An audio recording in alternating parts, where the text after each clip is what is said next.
nik usteet asko ikasi detela, azken finan lantalde desberdinetan lan egiten dezunean, jende desberdinakin lan itezu eta pertsona pila bat ezagutzeko aukera aukezu. Eta bakoitzak badugu, bai instrumentu, bai referentzia inda, komunikatzeko modu bat usteet, eta talde lanean zerbait eraikitzeko modu bat ere. Eta orduan, batez ere ikasi dut jende desberdinarekin, bai jotzen, elkarre entzunez da hori, eta gero talde lanean. Nik uste dut gero da gehiago direla lehen lerrora pausua eman dutenak, eta ikusi besterik ez da azkeneko 10 urtetan zenbat proiektutan, ez? Gaitetan bai, ez, esan diate, ze lotxati horratzean piano, ez dakit, eta gero igual lan taldean ezagutzen nagoenak, badaki igual ez dagoela goxotasun hortatik, baizik eta badudala ere beste izaera bat. Ia da, niri eta hau pertsonalki noiz bai gertatu zait, proiektu batean egotea nahi baduzu ez izatea ni emakumea naizelako, baizik eta nik nola jotzen dudan.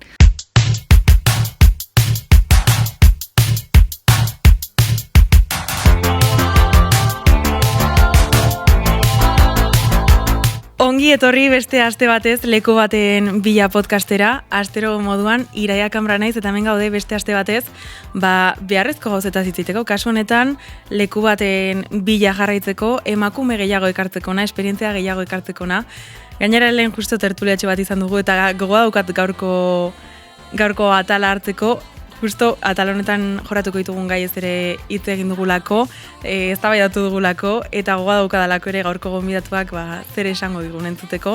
Akitzelako azkenean, ez delako dena lehenengo lerroan dauden hoiei galderak egitea, baita atzeko roletan edo holtzan dauden beste toki batzuetan ere galdetu behar delako, errealitate guztiak ezagutu behar ditugulako, eta gaur hori egingo dugu, gaurkoan Garazi Esnaola izango dugu gurekin, bera, Lizartzan jaioa da, piano jolea da, musikaria da, txiki-txikitatik jaso du musika hainbat toki ezberdinetatik, etxetik okerrezanago, baina berako beto kontatuko digu. Kaixo, Garazi, zer modu? Kaixo, atxaldeon, ondo, gustora, hemen zurekin hitz egiten egotea. Posten, gainera gaur eguraldi hona tokatu zaigu. Bai, beraz, bada zerbait ona.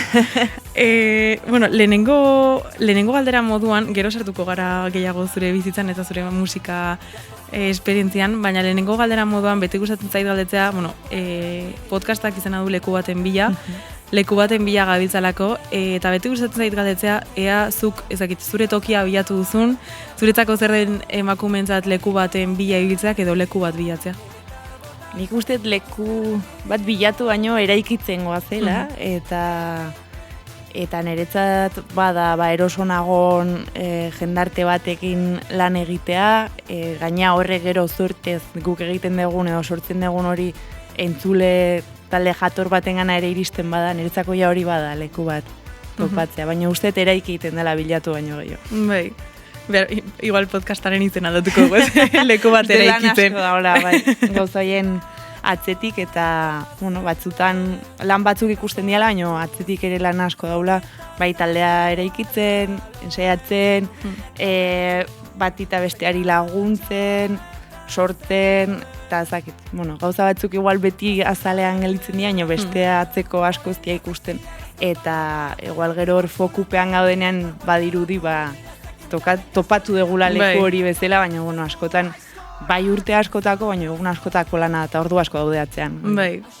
Zure ibilbidea hasierara eraman nahi nuke, zuk ere, gurekin batera ezakite evoluzioa edo ikusteko, ze musika irakurri dudan modutik, etxetik bertatik jaso zenuen, ez da? Bai, eta musikaria da, eta musikako irakaslea, eta ordu, iaia nahi gabean edo sortu zaigula ustet, bai bi aizpagea, nire aizparitani musikarako zaletasun hori, eta ikasketak ere etxean egin ditut, piano ikasketak eta ofizialak, ez ditut.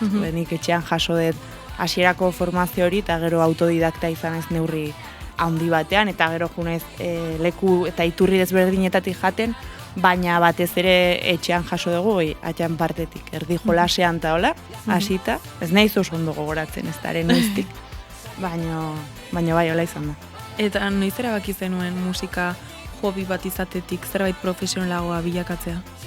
Ja, hori ere ez dauketola argi izateko egun baten zatea, baina zerbait profesionalagoa nik uste beti, nire bizitzan beti presente ondan atal bat izan dela, eta adibidez ikasketak aukeratzerako garaian eta hola beti eukinun agian musikako bidea jorratuko dut, eta gero hezkuntza eta irakaskuntzako bidea hartu nun, ez niolako musikako horri ere uko egin nahi. Baina hori egia da bai, lagun artean bizi nun zerbait zela, nire egunerokoan beti oso presente egon da, eta ordu asko hartu izkit ere, baina plazer ezindako bide bat izan da, eta gero bideola profesional hitza jartze hortan, nire honek ere ez dakit, igual nolabait, askotan jartzen diogu proiektu handiak edo, hortik ere saiatzen geanean lanbide bihurtzen, hor nik uste badagola ekonomikoki zerbait ordainetan jasotzen dugun momentuan. Ez dakit hori guzti zuzena beharko luken, eta beti alako proiektutan egon artetzean profesional konsideratu behar, ze lanari dagokionez usteet aurretik ere lan asko egin duzula. Baina orduan, ez dakit jartzen hola zea bat, baina nik usteet pixkat izarokin hasi ginenean, edo garai horietan kokatuko nuke, pixkat ikusi nuela esateko, hemen ere badut lan aukera bat, edo nire, baina beti osatu behar izan dut beste lan batzuekin, zoritxarrez, orduan ez dakit esaten guztiz. Ze musikaz bizitza gaur egun nahiko zaila da. Hori da. Kantuk izan zen zure lehenengo esperientzia plazan, nolako izan zen lagun arteko zerbaitetik, ez dakit, holtzara salto egite hori edo? Egia esan oso oroitzapen polita haitut. Gu dantzataldeko musikaria, oinkari dantzataldeko musikaria ginen, ni egia da garaiaitan hasieran 14-16 urte inguru horietan izan zen, eta dantzan ibiltzen nintzen bertako herriko taldean, beste denak ibiltzen ginen bezala, eta gonbidatu ninduten behartzutela piano jole bat, eta animatuko nintzen bertako irakasleak esan zean, Bilagonako dantzataldera jutea, bidai batea, eta bidai bat zutelako, eta orduan behartzutela musikari bat, eta bazutela beste musikari talde gazte bat. Eta egia esan inorrezagutu gabe jurintzen, eta bizitza guztiako lagunak eman dizkit giro horrek. Eta orduan holtzarako bidea ere pixkat lagun artean sortu zen. Katxondeo handian sortu zen gaina, izan zen olako bidei batean erabaki genuen, eta zergatik ez dugu jotzen taldeko baten herriko festetan. Eta hori zantzan, erronka bota genuen, eta egia esan ez dakatola presiopean dalan indako oroitzapenik, guztiz kontrakoa, uste lagun arte polit bat sortu genula, eroso sentitze ginen eremu bat zela, eta batez ere gure helburua izan ondo pasatzea. Ondo jotzea ez, baina ondo pasatzea ez. Hori garrantzitsua izaten da. Ondoren, Margot eta Eraulekin aritu zinen, zer eman dizu edo, zubintzat zer sentitzen duzu eman dizula talde ezberdinetan ibiltzeak? Nik uste asko ikasi etela, azken finean lantalde desberdinetan lan egiten dezunean, jende desberdinakin lan itezu eta pertsona pila bat ezagutzeko aukera aukezu. Eta bakoitzak badugu, bai instrumentu bai referentzia inda, komunikatzeko modu bat usteet, eta talde lanean zerbait eraikitzeko modu bat ere. Eta orduan, batez ere ikasi dut jende desberdinarekin, bai jotzen, elkarre entzunez eta hori, eta gero talde lanean. Hori iruditzen zait, nik uste oinarrizkoena olako gauzetan. Bai, gainera hor, aipatu zu jende ezberdina ezagutzen dela, komunikazio oso garrantzitsua dela bakoitzak bera duelako, baina uste dut taldeetan azkenean ere dinamikak sortzen direla, edo bintzat dinamikak eta rolak oso markatuta egoten direla batez ere talde handietan, pianistak orokorrean bai ikusi dira ez dakit instrumentu diskretu moduan, iskin batean daudelako ez delako azkenean lehenengo lerroan dagoen abeslari baten moduan, ez dakit zuri kasunetan pianista izateak zure burua leku konkretu batean kokatu duen? Nik esango nuke ez nahuela horrek mugatu, beti eukiko du zer esana, uste, ez instrumentu aukeratzen dugun, baina bai gehiago instrumentu horrekin guk zer komunikatu nahi dugun edo nola komunikatzen garen. Eta nik uste instrumentua tresna bera baino gehiago dela guk ematen dugun mezu hori edo guk sortzen dugun musika hori eta horren arabera dela. Ni ez naiz sentitu, aipatu dituzun proiektu hauetan, ni ez naiz sentitu atzean edo igual bai batzutan babesean egon naizela instrumentuaren babesean egia da.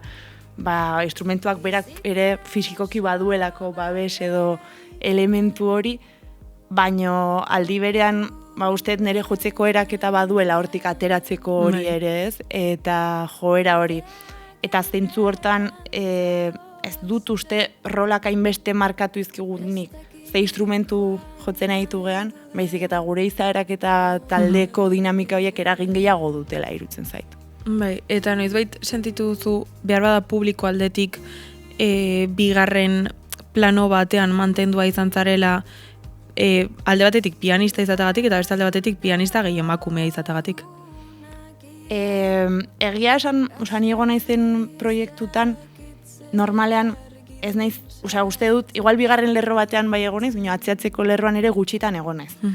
Eta nik gero erosunagon ere mu bat da ere, ez zaizki gehiagi gustatzen gauza mediatikoak eta gauza ezakit, foko hori, bai, agian ez da, izaeragatik, uste dut, igual ez dela niretzat ere murik erosona. Gero gustora nago holtzan eta aldi berean alderdi hori ere gogoko dut, esan nahi dut, ez dut esan nahi, ez bat ere gustatzen ez da hori. Baina, ni nire ere moan eroso egon naizen taldeetan, eta uste jakin izan detela nire mezua iristen talde horietan, batzuetan agian bai da beste puntu batetik, baina nolabait nik uste importantea dela talde batean nahi geanen, elkarren zuteko aukera hori eukitzea, eta naiz eta igual nire kasuan Izaro edo Janus bakarlariak direla eta behek laguntzen egon, guk ala ere badugu talde izaera handia bilan taldeetan. Eta nik hori eskertzen dut, eta horren parte sentitzen naiz. Orduan horrez dut olako hierarkia sentsazio hori bezala. Lehen aipatu zu ez dugu aipatu, Izaro eta Janus Lesterrekin zabiltzala gaur egun, eta gainera, kasu hauetan pianista eta korista moduan ibiltzen zara, ez dakit zure esperientzian nola tratatu zaituen industria berak? Egia esan, ez dakit, honen inguruan pentsatzen eta hausnartzen askotan egon naiz, eta entzun ditut esperientzia desberdin ugari eta askotan aipatzen da, ez? Emakumeon papera industria horretan da nola gelditu den.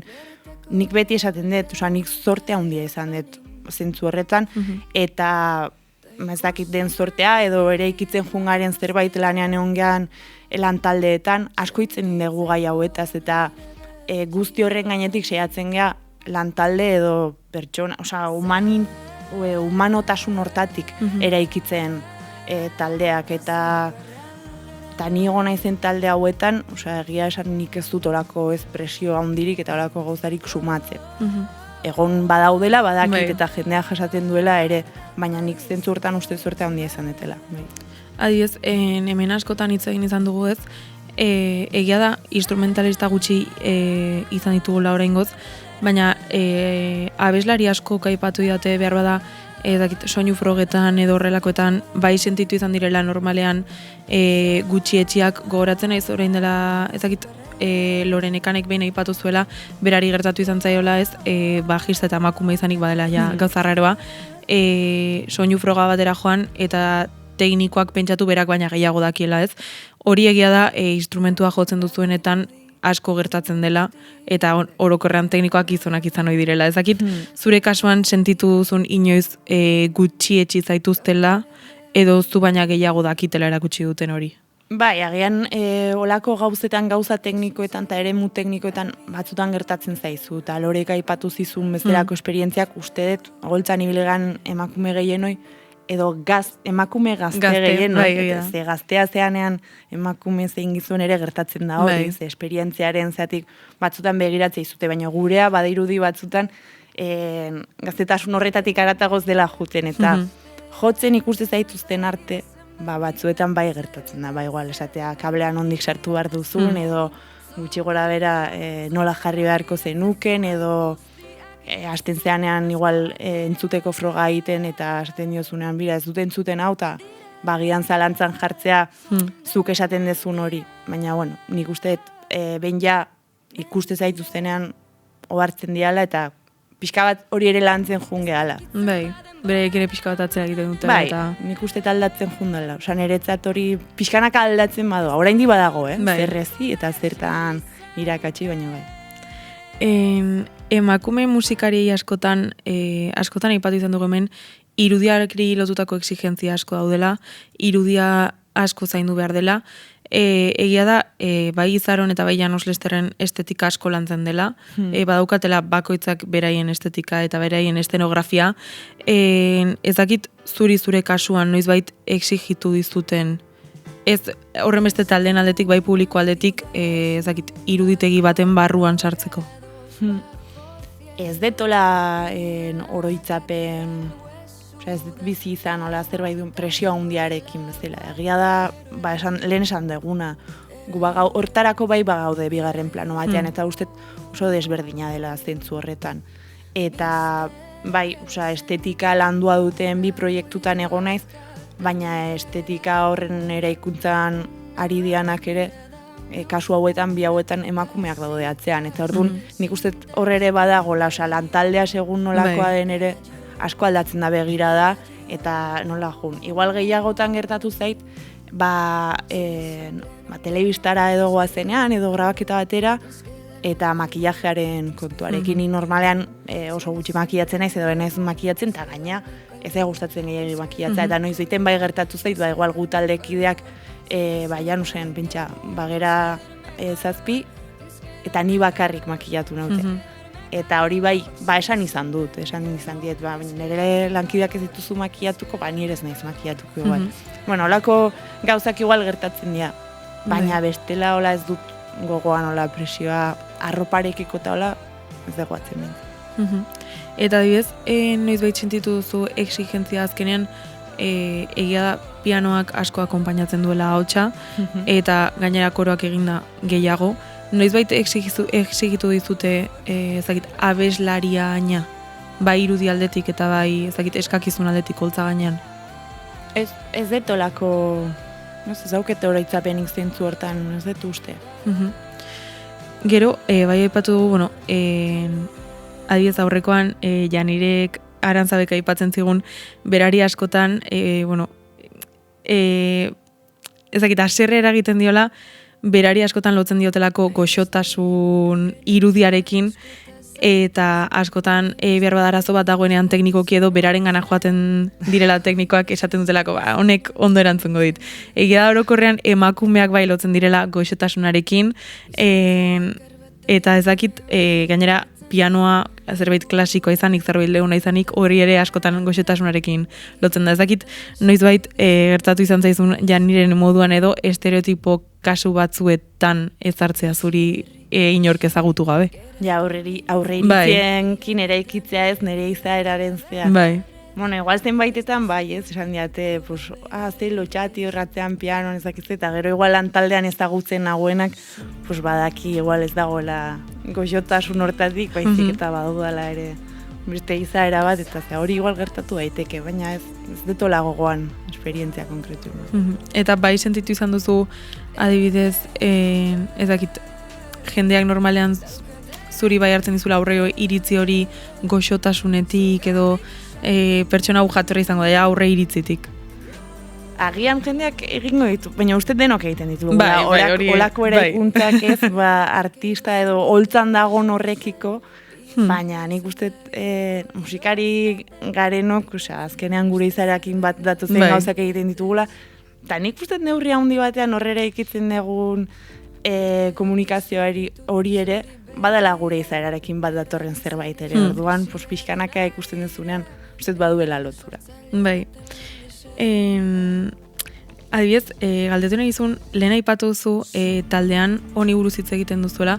Ezakit talde batean nolako izaten den funtzionamendua, ezakit inoiz gertatu zaizuen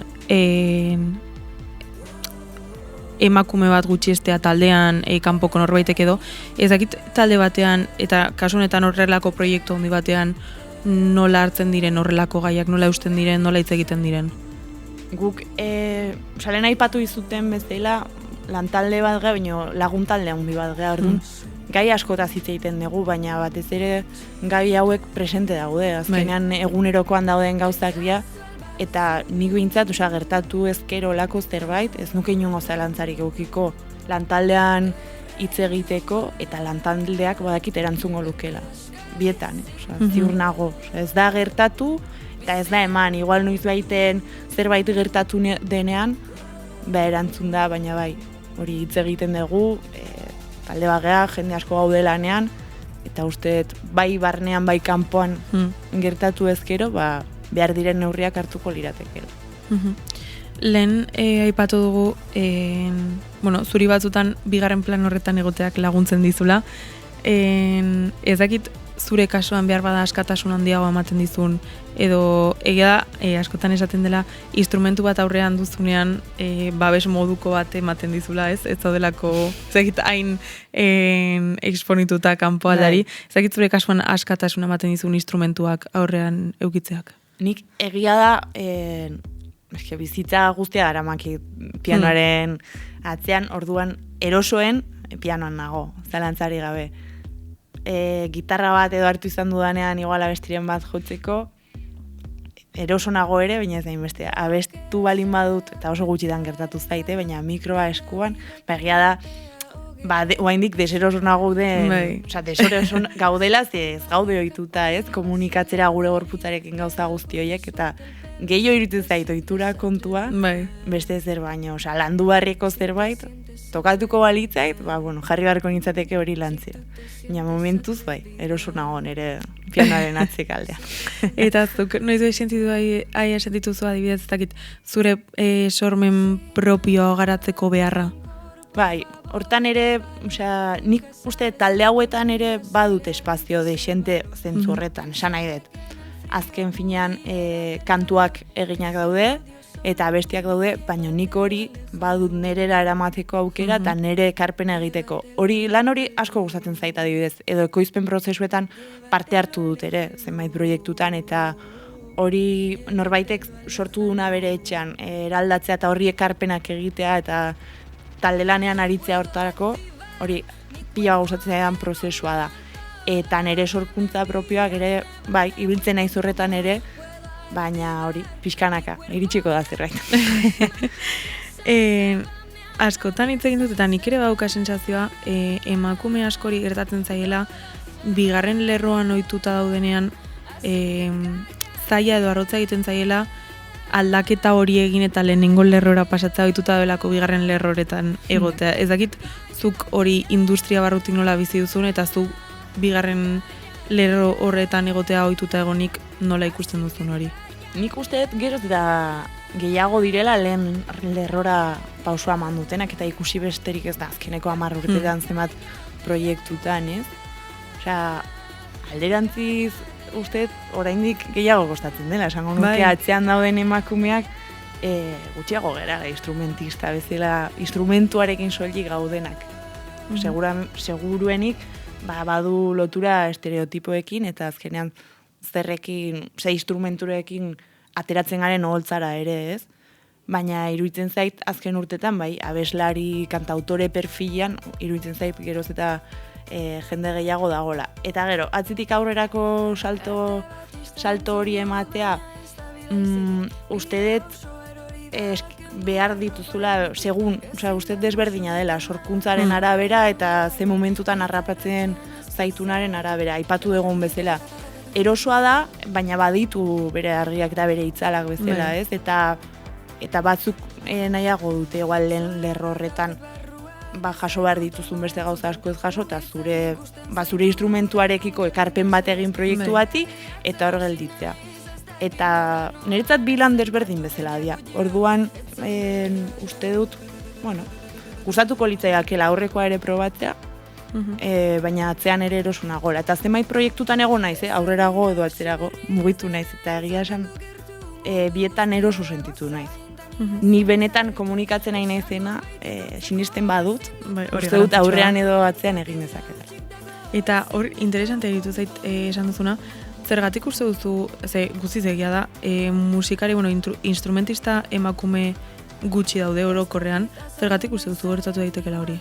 Nik ere galdera berdina daukat, eta uste gure artean askotan komentatzen dugu, musika eskolak emakumez beteta daude, eta horregatik. Ez? Neska gaztez beteta daude, eta gero hor badugu arrakala bat edo zerbait, ez dugula lortzen, ez? Oholtzan, gero hori egotea. Arrazoia zein den, nik uste gauza asko, milaka arrazoi egon daitezkela, gizartean beste hainbat ere mutan gertatzen den bezala, gurean ere oraindik gehiengoa gizonezkoak dira. Bai. Eta gero hitz egin dezakegu ere ze maskulinidade eredu eta zabalduko genuke asko, ez? Ematen diren hortan. Ze bueno, hor ere badago pixkanaka eraldaketa bat. Baina oraindik ere gailentzen dena bakigu zer nolako eredua denez. Bai, eta gainera, orain dela gutxi artista batek aipatzen zidan, berak nahi bai taldean emakumeak euki, baina dena gizonezkoa dituela horrela tokatu delako eta ez duelako bilatu. Eta gero, nik berdina pentsatzen nuen ez, ostras, ni musika eskolan ibili naiz, eta zenbat emakume dauden, ni gogoratzen naiz koron ibiltzen ginenean, gehienak emakumea ginela. Justo kontrakoa gizon oso gutxi zeuden, eta hori koro obligatorioa dela.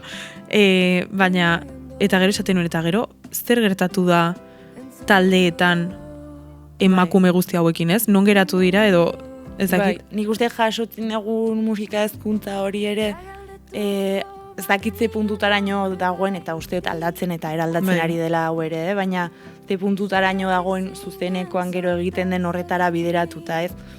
Jarriko nez pianoan, baina normalean zuk musika eskolan dauden repertorioak eta ikasten dituzunean askoz bideratuago dago zuk bakarrik jotzera edo etxean jotzera eta ez hainbeste eta partitura batera hori da, eta ez hainbeste igual popa beslari bati laguntzera edo beste hori uste tor badagoela faktore bat eragin handia izan dezakena.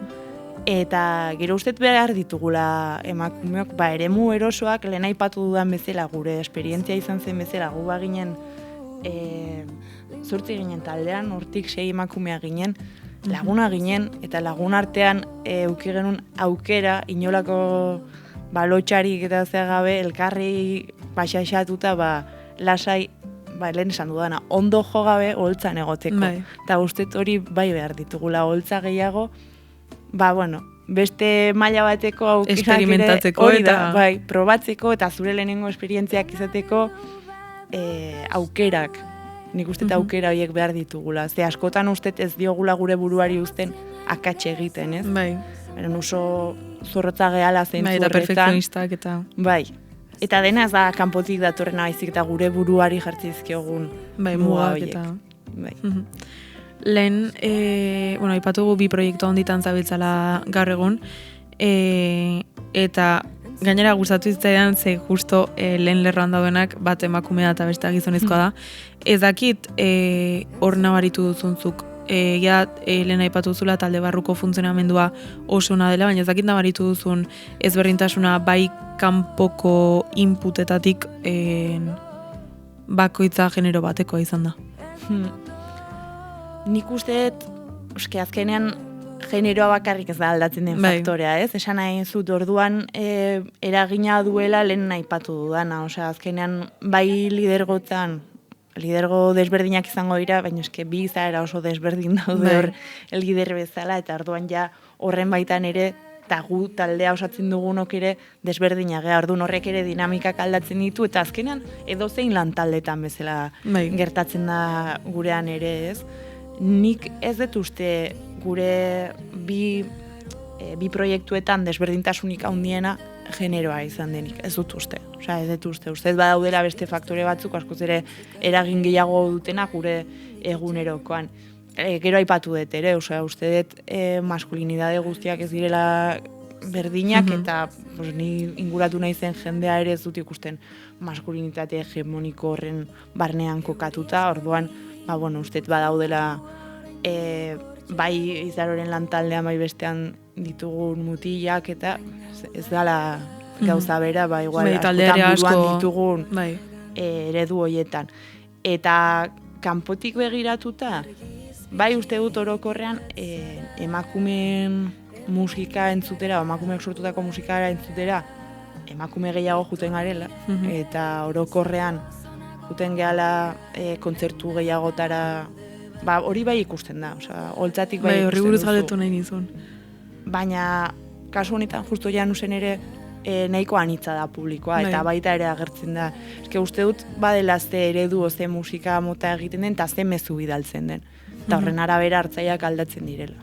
Eta ez, industria barruan ikusi duzu, industria berak ezberdin tratatzen dituela talde bakoitzak? Nik uste dut hori zaila irutzen zai justo bi hauetan konparatzea ere, ze uste dut momentu desberdinetan ateratako proiektua diala, ez daugarri oso desberdinekin, eta ez luke zentzu handirik nik biak parean jartzeak bezala. Ez dut esaten gehien bat, bai, orokorrean, ez bi talde hauek bakarrik. Bai, gerta liteke, ezakit niz naiz gai aztertzeko ere hola industrian, ez nago oso jarrita gai hortan, eta ez dakit jakingo nizuken horri erantzuten zein den, baina bai, uste dut orokorrean kartelak eta begiratzen baditugu festivala handietara eta jotzen badugu, barneko dinamiketatik aterata, esaten dut kanpora begira, uste dut oraindik badagola zer aldatua eta zer hobetua. Ze ikusi besterik ez dago oraindik festival nagusietako izen handietan nor dagoen, eta gero nor gauden oholtzan ere, askotan esku batekin kontatu ditzakegu oholtza horretatik pasa diren emakumeak. Orduan, uste dut hor badegula zer hobetu. Bai, gainera hor, jaialdi buruz ere eta oholtzei buruz galdetu nahi nizun, ezakitzuk nola ikusten duzun gaur egungo Euskal Herriko egoera oholtzetatik begiratuta? Nik uste dut, zentzu hortan, geroz eta anitzagoa dela, eta geroz eta aukera gehiago sortu, eta esan nahi dut musika estilo aldetik, Orduan, guretzat musikari bezala, bigarren lerroan gaude musikari bezala, uste aukera zabala dagoela estilo askotan jotzekoa, eta zentzu hortan, egia esan etorkizun oparoa ikusten diot. Eta gero estenari dagokionez, uste beharko genituzkela, lehen esan dudana, bai, amateurrak izan daitezkeen estena zabaldu beharko genukela, eta estena ertainari ere pixka bat indar gehiago eman beharko litzaiokeela. Ze askoetan, hundiak diren proiektu horiek badute lekua eta indarra, baina uste benetan nahi bali badugu, bai, emakumeak eta holtza anitzak izan, beste estenan ere behar dela aukera eta jarri behar dela horre ere fokoa. Bai, gainera, justo lehen tertulia moduko bat egin dugu hemen, eta aipatu dugu, ari ginen aipatzen jaialdi bateko kartela zer nolakoa den, eta nik aipatu dut, harritu dudala, emakume gutxi agertzen direlako, eta ez da bai dauki dugu ez, esaten zutelako, batzuk aipatzen zutelako, askotan dela jaialdia zerren bila doan, ez? Berdintasunaren bila edo ekonomikoaren bila. Zenik aipatzen nuen, ostras, egia da jaialdi hori rock mundura gehiago lotzen dela, baina badaude emakume musikariak dituzten rock taldeak, gauza ez direla horren ezagunak, baina zer ez dizu aukera emango ez direlako horren ezagunak, eta horrek txarrera gutxiago salduko izkizulako. Nik uste askotan dela ere balantzan ze jartzen den, ez? Nik uste baiet, bai. Osea, batzuetan egin behar dela, ez? Bai, apostua. Apostu hori eta aukera horiek eman, baina benetan uste dut baita ere badagola fokoa hori, beti gaude profesionalizazioari eta makro, ez?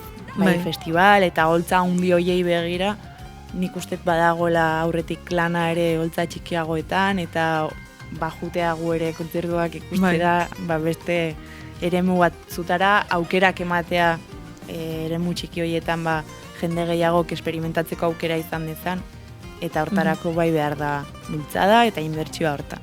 Bai. Zuk sentitu duzu noizbait orokorrean lehen aipatu dugu emakume gutxi zaudetela oholtza gainera joatea trebitzen direnak instrumentuarekin, sentitu duzu dauden emakumeak esplotatzen saiatzen direla, hau da, gutxi daudenez denak talde gehienetan, bai. Azkenean gutxi egonda egia da, beharra dagoenean ez dakizula nora jo. Eta behar bada ezagutzen duzun horretan mugitzen zarela, zaila delako jende berria eta pres dagoen aurkitzea. Bai, egia da, niri, eta hau pertsonalki noiz behi gertatu zait, eta askotan hitz egin dut beste emakume musikario batzuekin, proiektu batean egotea nahi baduzu ez izatea ni emakumea naizelako, baizik eta nik nola jotzen dudan. Ze hori bihurtu da beste muturra, ez? Esan eget, nik orain behar dut emakume bat bideoklip honetan ateatzeko, ze nahi du, esan eget, zuni pianoa jotzea edo ez. Ze emakume izate horren aurretik ni naiz garazi jotzu dut pianoa modu honetan eta nik egiten eta hau, ez? Orduan, uste hor kontuzible bargala gai horrekin. Ze batzutan oain denetan emakumeak egote horrekin, batzuetan gure lana baloratu barrean iaia gure generoari dira baloratzen, ez? Eta hori ez baitu oso egokia. Eta gainera proiektu askotan garbi ikusten da zertarako den. Eta hemen askotan aipatu dugu gaur egungo kupoaren movida guzti hau, jaialdi askotan nabaritzen dela kupoa betetzeko emakumeak sartu diren ala ez. Ezagit zuk barrutik nola bizi duzun kupoaren movida hori eta noizbait sentitu duzun zu ere kupoaren parte izan zarela. Guantxe aipatu dizudan hortik, noizbaiten bai gertatu zaitez, deitu diat eta gaina zuzenean esan, eta olaisa erantzunien esanien, behintzat ez esan,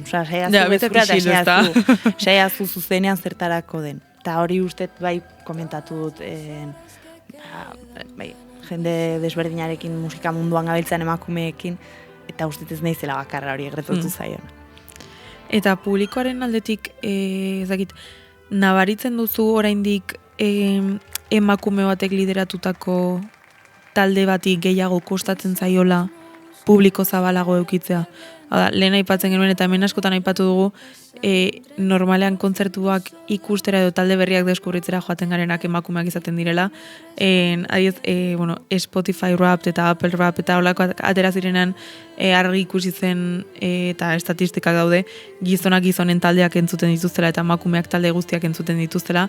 Ez dakit zueko holtzatik nabaritzen duzuen emakume batek lideratutako taldeak normalean publiko emakumea izaten duela eta gizonezkoak denetik gehiago izaten duela.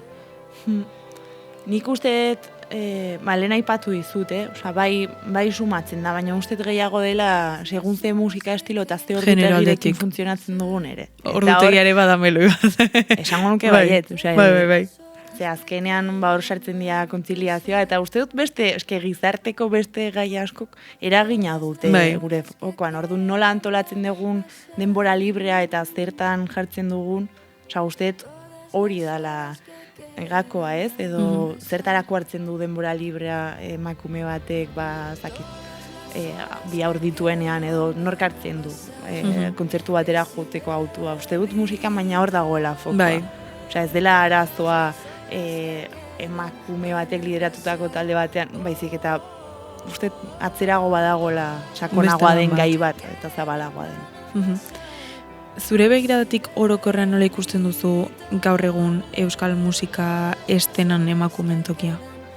Nik uste dut, geroz eta gehiago gehala, esango nuke, niretzako azkeneko urteetan, geroz eta proiektu berri gehiago aidea agertzen, lidertzan emakumeak geroz eta gehiago dia ere, eta nik uste dut hor badugula erronka handia, ekoizpenean atzeko lanetan hor badagoela teknikarien munduan eta erronka handiagoa dagoela. Eta gero atzeko roletan ere, nik uste ari diala pixkanaka talde gazteetan geroz eta emakume gehiago daudela. Eta iruditzen zait, eredu gehiago egon ala eta musika geroz eta anitzagoa izan ala eta sortu ala, geroz eta gehiago izango gehala zentzu horretan, ez? Eta hori, etorkizuna ikusten diot, eta nik pentsatu nahi eta hobetzen jungo dela. Nahiko nuke hori pentsatu ditzat. Hobeto da positiboan pentsatzea. Eta adibidez, bai programazio roletan, bai jaialdietan, bai karteletan, nola ikusten duzuzuk barrutik dagoela balantza, berdintasunaren balantza? Nik uste dut oraindiken ere agintea dutenak eta zentzu hortan, esango nuke, eta batez ere gero maila teknikoan eta horrela, eta gero baita ere grabaketetan, ingenieriak eta gauza horietan oraindik badagoela zer egin, ze gehiengo handi bat dela gizonezkoa esango nuke. Pixkanaka badaude ekoizle emakumeak eta hola, baina asko kostatzen den gai bat dela iruditzen zait. Bai, zuk zure kasuan aurkitu zure lekoa esango zenuke aurkitu duzula?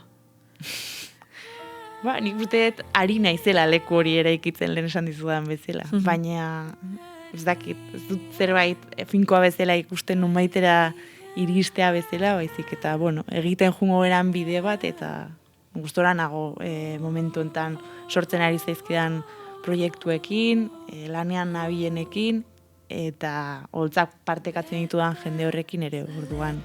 Esango nuke hori, eraikitzen ari naizela. Ba, hori da, nik uste dut bakoitzak bilatu behar duena, eta zu gustara zauden bitartean horrekin jarraitu behar da. Tarte sakon hau egin ondoren gustatzen zait jokutxo bat sartzea, beraz esango diegu entzulei, torrela galdera azkarren tartea.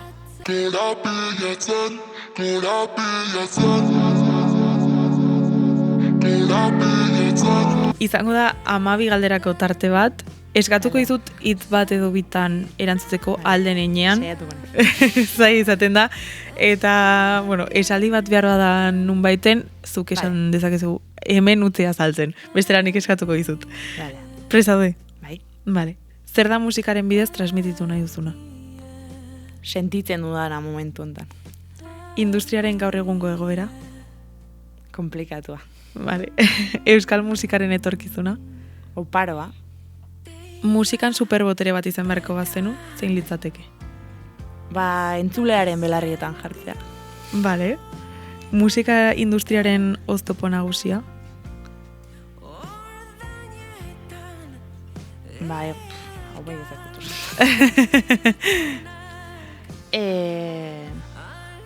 Garatu ezakezuna. Bai, uste eta hau garatu behar dut. Vale. Igual izan daiteke oztopo nagusia ez daukagula oinarrizko soldata bat lortzeko biderik industria honetan bizi garen. Vale.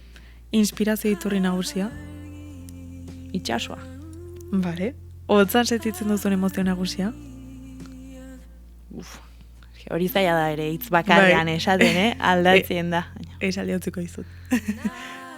Nik uste eske kantuaren arabera eta proiektuaren eta momentuaren arabera aldatzen dela. Osea, nik pasatzen naiz pozik egotetik, negarre egiteraino eta... Baina hori polita da baita. Bai, uste dut baiet, momentuaren arabera bat ezin dizut. Vale, emozio guztiak, ordan. Emakume musikari moduan sentitzen duzun emozio nagusia? Bera esango nuke. Osea, berdina esango nizuke. Vale. Batetik bestera pasa naitekela. Musikaren bidez aldatu nahi duzun gauza bat? Nere burua, pixkanaka. Vale. Euskal estena definitzeko hitz bat?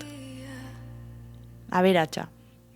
Musikan hasi nahi duen gazte emakume bati zer esango zion nioke? Osea, aholku emango zenioke?